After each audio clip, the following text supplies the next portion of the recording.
video, I will be talking about some of the new anti-anginal agents, namely ranolazine, ivabradine, nicorandil, and trimetazidine. Myocardial ischemia occurs as a result of an imbalance between myocardial oxygen supply and myocardial oxygen demand. So most of the anti-anginal agents act by increasing the myocardial oxygen supply, increasing the myocardial perfusion, and decreasing the myocardial oxygen demand, or the oxygen consumption decreases. So the therapeutic goal is to decrease the myocardial oxygen demand and improve the myocardial oxygen supply. So starting off with ranolazine. Ranolazine is known for its cardioprotective properties and is useful in the management of chronic stable angina. So how does ranolazine work?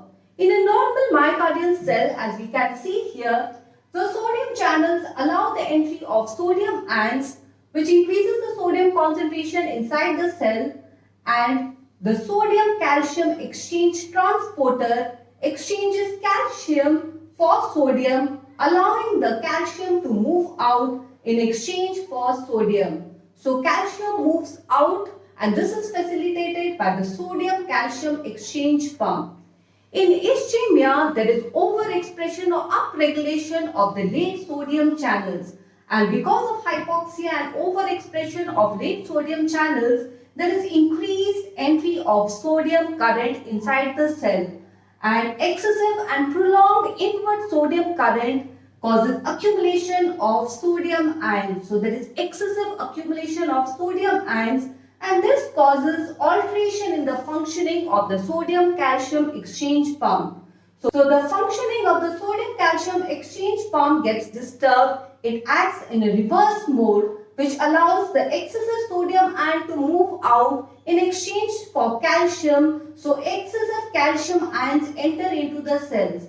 So excessive calcium entry into the cell causes calcium overload, and because of calcium overload, there is increased contractility, increased oxygen consumption, and increased stiffness in the ventricular wall. So the ventricle fails to relax normally, and this causes left ventricular diastolic dysfunction.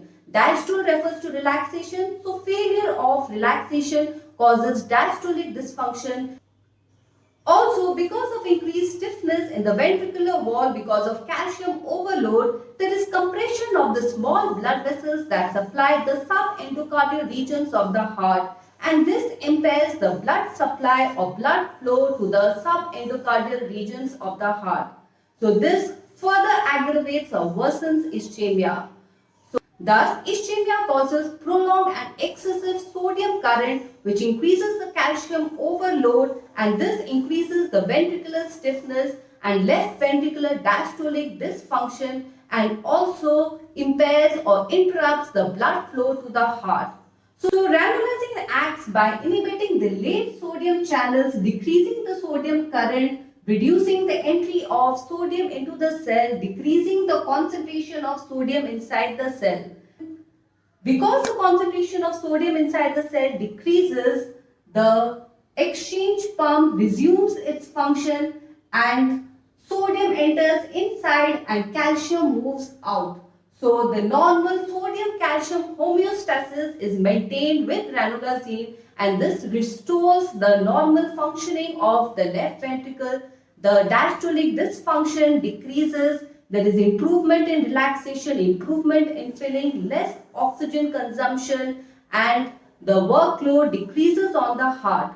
Thus, ranolazine, by inhibiting the late sodium channels, decrease the sodium current, reducing the calcium overload in the cell. This reduces the stiffness in the ventricles, and the left ventricular diastolic dysfunction is reduced. So this helps in relaxation of the ventricles, filling of the ventricles, and the workload on the heart decreases. So myocardial oxygen demand decreases, and also the myocardial oxygen supply increases, the perfusion to the heart increases. Ranolazine at higher concentration inhibits the delayed rectifier potassium channels.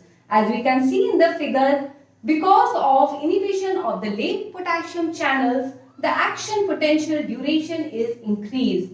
So prolongation of action potential duration can also cause QT prolongation, and this leads to increased incidence of Torsades deep pointers and increased risk of ventricular arrhythmias. So ventricular arrhythmias and QT prolongation can be seen with ranolazine. So ranolazine, unlike other anti-anginal agents such as beta blockers or calcium channel blockers, it does not produce any significant hemodynamic changes. Thus, hemodynamic changes are not seen with ranolazine, and therefore it can be combined with beta blockers or calcium channel blockers in the management of angina. We move on to the next drug, that is ivabradine. Ivabradine is useful for the symptomatic management of chronic stable angina. It acts by reducing the heart rate by acting on the SA node or the pacemaker of the heart. By acting on the pacemaker of the heart, it reduces the funny current, it reduces the pacemaker current, thereby lowering the heart rate. And because the heart rate is decreased, the workload on the heart decreases, the myocardial oxygen demand decreases, and this is useful in ischemic heart disease. To be noted that ivabradine has a negative chronotropic effect, but it does not affect contractility of the heart. So it has no negative inotropic effect.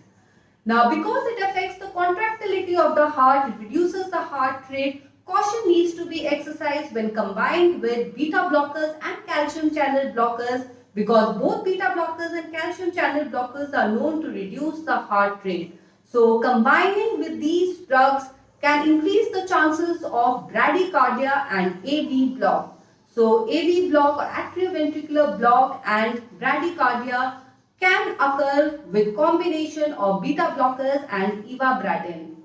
As a side effect, ivabradine is known to cause phosphine-like phenomenon. What are phosphines?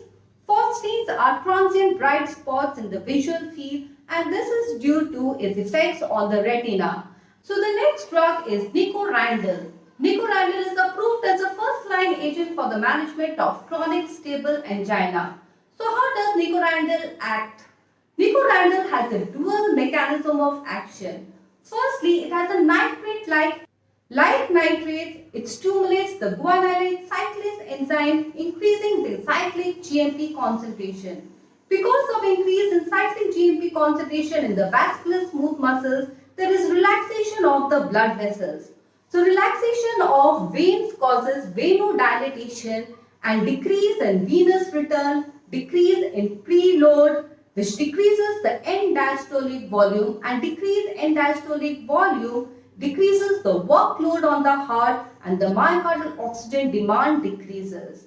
Also, the dilatation of epicardial coronary blood vessels occurs, and this improves the perfusion to the myocardial cells and myocardial tissues.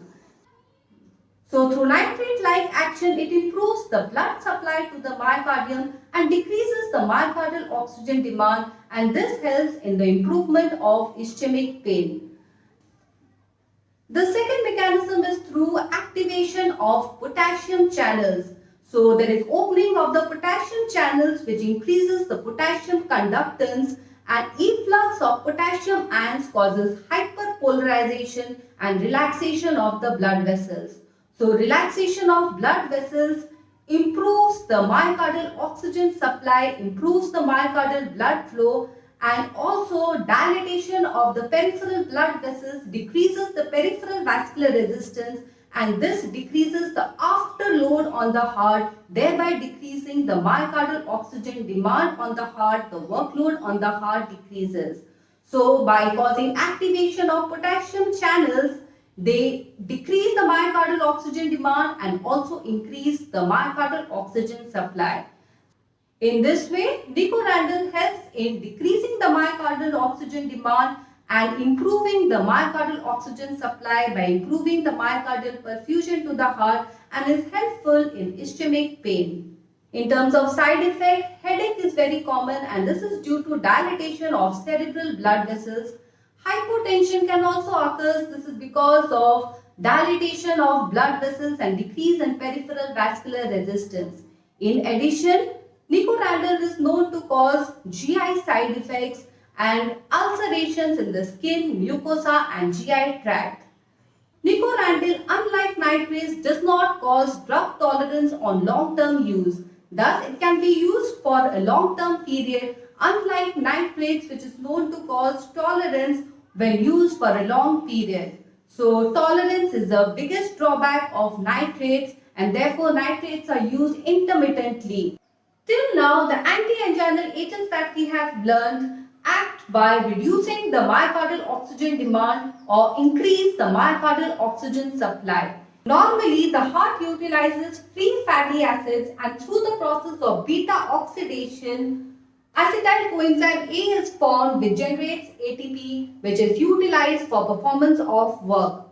Now, the enzyme that participates in beta oxidation is 3-ketoacyl coenzyme A thiolase. Trimetazidine acts by inhibiting the enzyme, that is 3-ketoacyl coenzyme A thiolase enzyme is inhibited, and this blocks the beta oxidation. This inhibits beta oxidation. Thus, there is a switch in the substrate precursor from free fatty acids to glucose. So instead of free fatty acids, glucose metabolism is enhanced. So glucose oxidation gets enhanced, which forms acetyl coenzyme A and ATP formation occurs. So glucose is considered to be a more efficient fuel compared to free fatty acids, and the myocardial work is done with less ATP consumption. So with less ATP consumption, greater work is done. So this increases the efficiency of the heart, the contractility of the heart is improved, and this helps in ischemic pain. In this way, trimetazidine, by inhibiting the enzyme 3-ketoacyl coenzyme A thiolase, causes a shift in the cardiometabolic parameter from fatty acid oxidation to glucose oxidation. The glucose oxidation is enhanced, and this increases the efficiency of the heart. The contractile function increases. Secondly, by inhibiting fatty acid oxidation, it inhibits lipid peroxidation and protects the myocardium from the free radicals that are produced during ischemia. Trimetazidine elicits cardioprotective properties by protecting the heart from oxidative stress. It reduces oxidative stress by decreasing the lipid peroxidation by inhibiting the fatty acid oxidation. Thirdly, by enhancing the glucose oxidative pathway, it reduces the formation of lactate in the heart. By reducing the lactic acid formation, it reduces lactic acidosis, and this also improves the contractile function of the heart. So trimetazidine, by inhibiting the fatty acid oxidation and enhancing glucose oxidation, improves the contractile function of the heart, reduces oxidative stress, and this is particularly useful in patients with coexisting diabetes mellitus, as it causes improvement in the glycometabolic parameters. So with this, we come to the end of this topic. Thanks for watching. Please check out my book, that is Case-Based Learning in Pharmacology, which is published by CBS Publishers and Distributors. And if you like this video, please like, share and subscribe.